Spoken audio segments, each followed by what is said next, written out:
Saludos y qué tal, hermanos y amigos.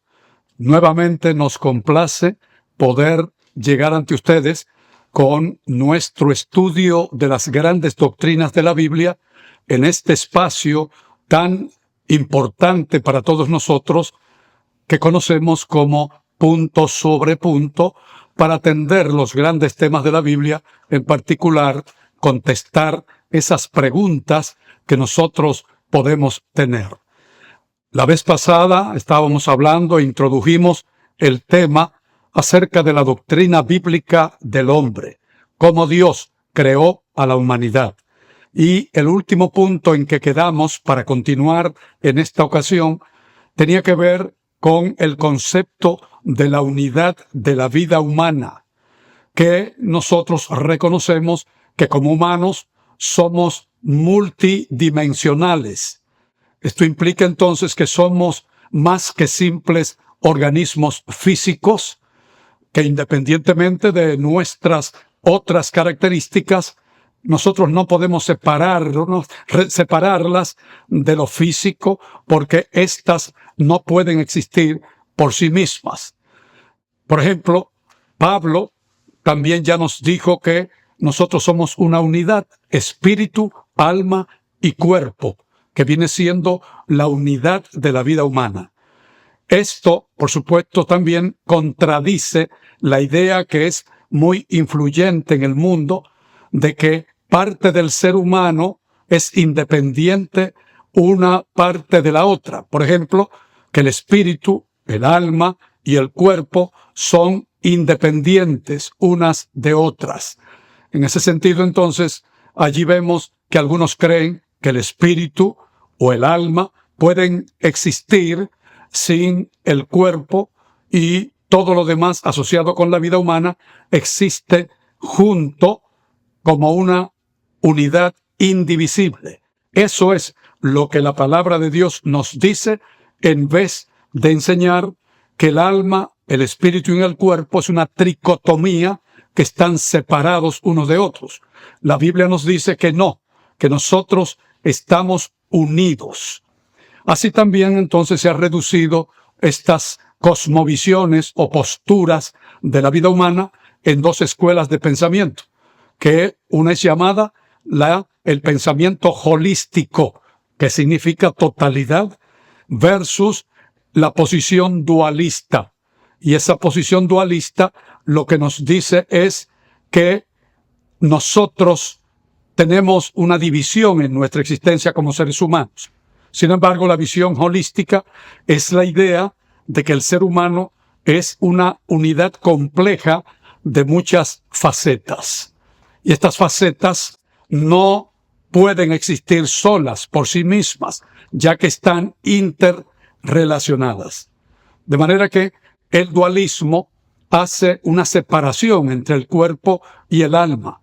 Pero como ya indicamos, la Biblia apoya el concepto holístico de nuestra existencia. Vamos entonces en esta ocasión a continuar para tratar de explicar y considerar qué es el alma y qué es el espíritu. Al analizar estos dos conceptos bíblicos, yo creo que vamos a aclarar en esencia de por qué el hombre es una unidad mancomunada en términos de cada parte unida en un ser. En la Biblia, por ejemplo, nosotros encontramos diferentes términos para describir a los seres humanos. Veamos, por ejemplo, cómo nos dice Génesis 2:7, donde aquí se emplean en el idioma hebreo el significado de el término alma y el término espíritu. Dice allí la palabra: entonces Jehová Dios tomó al hombre del polvo de la tierra y sopló en su nariz el aliento de vida, y entonces el hombre llegó a ser un ser viviente, o también podríamos decirlo, como algunas versiones bíblicas, un alma viviente. Aquí entonces la palabra aliento se traduce del concepto hebreo ruaj, que viene siendo el poder que anima a un organismo físico y le proviene y que proviene de Dios.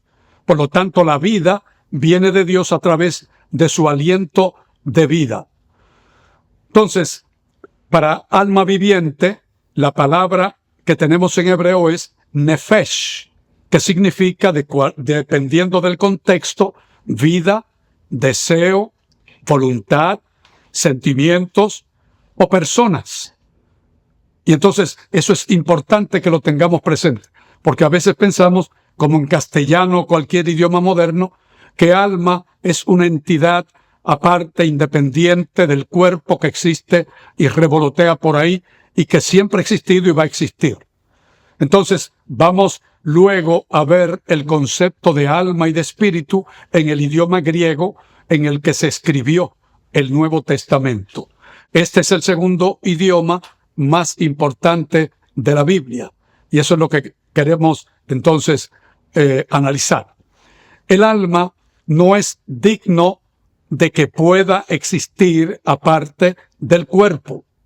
De hecho, Salomón nos dice en Eclesiastés 3:19 que tanto los seres humanos como los animales tienen el mismo aliento o espíritu o ruaj, como dijimos. Él dice, porque lo que sucede a los hijos de los hombres y lo que sucede a las bestias, un mismo suceso es. Como mueren los unos, así también mueren los otros, y una misma respiración o ruaj tienen todos. Ni tiene más el hombre que la bestia, porque todo es vanidad. Así que, en resumidas cuentas, entonces, podemos decir que la expresión ser viviente se traduce también como alma viviente o nefesh. Cuando dice la palabra, y creó Dios los grandes monstruos marinos y todo ser viviente. Esa expresión, ser viviente, aplicado también a los animales, es la misma palabra hebrea nefesh. O sea que las aguas produjeron, según su género, seres vivientes. Y entonces, por eso, toda ave alada, toda especie, dice que Dios vio que era bueno y bueno en gran manera. Luego dijo Dios, produzca la tierra seres vivientes según su género, bestias y serpientes y animales de la tierra según su especie, y fue así. Entonces, siendo que tanto el hombre como los animales, la Biblia los identifica como almas, quiere decir que ambos tenemos una misma relación con la vida y con la muerte. Además, la Biblia claramente establece que el alma o la vida de todo ser viviente muere, porque tenemos por ahí la noción equivocada de que el alma es eterna, que no muere. Sin embargo, la Biblia claramente establece que sí, y toda alma, sea del hombre o cualquier ser vivo que existe en este planeta. De hecho, allá Ezequiel, como ya dijimos, en el capítulo 18, verso 20 de su libro, él declara, el alma que pecare, esa morirá. El Hijo no llevará el pecado de el Padre, ni tampoco el Padre va a llevar por el pecado del Hijo. No, la impiedad del impío será sobre él, independientemente de si es un alma o si es simplemente un animal, un alma viviente, un ser humano. De acuerdo, por ejemplo, a Génesis 7:23, cuando nos habla acerca de la destrucción causada por el diluvio, ese diluvio tuvo efecto tanto sobre la naturaleza como toda sustancia viviente en ella, incluyendo los seres humanos, el ganado, toda criatura que se arrastra y las aves de los cielos. Así lo indica allá Génesis 7:23. Otra vez, entonces, hermanos y amigos, la Biblia ve el alma como un organismo viviente, animado por el aliento de vida que viene de Dios. De modo que cuando el aliento de vida sale, éste muere completamente. Y no solamente es el cuerpo el que muere, muere también el alma porque desaparece. Porque el alma significa un ser vivo. Cuando no está vivo, entonces ya no hay o no existe un ser viviente. Bien, vamos entonces a hablar un poquito acerca de qué significa esa expresión del Génesis de que fuimos creados a imagen de Dios, que somos criaturas de Él a su imagen y semejanza. En general, la criatura humana comparte en común cualidades con otras formas de vida en este planeta. Veamos lo que podemos decir al respecto. Los animales son seres finitos que tienen cuerpos como nosotros. Ellos exhiben también cualidades sociales, sexuales y de desarrollo. Sin embargo, somos como humanos marcadamente diferentes de los animales. Y eso en realidad resalta el hecho de que nosotros hemos sido creados a imagen de Dios. Hay algo peculiar acerca de la existencia humana, y es que no somos, como creen algunos, una forma elevada de la vida animal. Porque desde la perspectiva bíblica y cristiana, nuestra mayor diferencia con el mundo animal es que fuimos creados a imagen y semejanza de Dios, no así los animales. Así que la expresión a imagen de Dios aparece por primera vez allá en Génesis 1, 26 y 27, donde Moisés, por inspiración, nos dejó lo siguiente. Entonces dijo Dios, hagamos al hombre a nuestra imagen, conforme a nuestra semejanza, y señoree en los peces del mar, en las aves de los cielos, en las bestias, en toda la tierra y en todo animal que se arrastra sobre la tierra. Y creó Dios al hombre a su imagen, a imagen de Dios lo creó, y qué interesante, que indica varón y hembra los creó. Sí, a través de la historia humana se ha planteado la siguiente pregunta. ¿Qué es la imagen de Dios en los seres humanos? ¿Y qué sucedió con esa imagen de Dios como resultado de la caída en el pecado? Veamos entonces el contexto en el que aparece esta expresión. Nos dice la palabra que inmediatamente después de indicar la expresión hagamos al hombre a nuestra imagen, lo siguiente que dice el Génesis es y señoree en los peces del mar, en las aves de los cielos, en las bestias, en toda la tierra y en todo animal que se arrastra sobre la tierra. Esto entonces sugiere que la imagen de Dios envuelve una relación específica entre los seres humanos y el resto de la creación. Así que la expresión se refiere primeramente a una función de parte del hombre en vez de una cualidad. Los seres humanos participamos de un estatus de dominio o de soberanía sobre otras formas de vida en la naturaleza. Y esto, por supuesto, implica ¿qué cosa?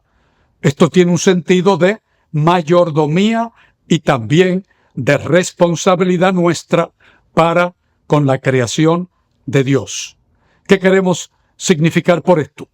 Que nosotros, los cristianos, debiéramos ser los mayores defensores del ambiente ecológico de nuestro planeta para cuidar de él y proteger el ambiente. Este planeta no nos pertenece a nosotros, le pertenece a Dios. Y si no cuidamos de él, entonces podríamos y tendremos que dar cuentas a Dios por haber mal utilizado o por haber maltratado su creación. Por supuesto, hay un límite también a nuestro dominio aquí en la naturaleza. De modo que podemos sintetizar lo dicho hasta aquí diciendo que nuestra filosofía cristiana le atribuye una gran complejidad a nosotros los seres humanos. Como criaturas, nosotros compartimos muchas características con otras formas de vida en este planeta. Y también nosotros somos finitos y tenemos un cuerpo como las demás cosas, pero somos más que la naturaleza en algunos aspectos, ya que, por ejemplo, podemos decir que nuestra inteligencia es superior a otras vidas o otras formas de vida en esta tierra. Más importante aún, amigos, tenemos la cualidad de la libertad, lo cual nos da la capacidad de nuestra autodeterminación.